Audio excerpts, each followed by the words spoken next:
أنا صممت هنا أقلب الفوتيه ده علشان أتأكد إن الأنتريهات بالكامل خشب زان 100%. في الحقيقة كلها خشب زان 100%.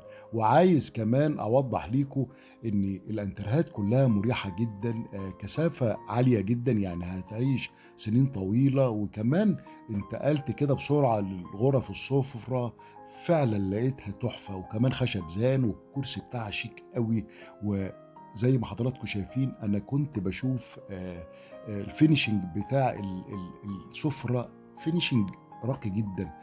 الخشب طبيعي 100%، وعلشان هم بيصنّعوا، لمّا باسأل على السعر لقيت السعر مناسب جدًا. علشان كده أنا باقول معرض البركة اللي في ألف مسكن، بانصح كلّكم لازم تزوروه. هتروح هتفرش بيتك، يعني هتفرش بيتك، لإن السعر مناسب، الfinishing عالي جدًا، وكمان أخشاب طبيعية. الناس اللي بتحب الخشب الطبيعي روح هناك هيعجبك كل حاجة. فنان الرحاب.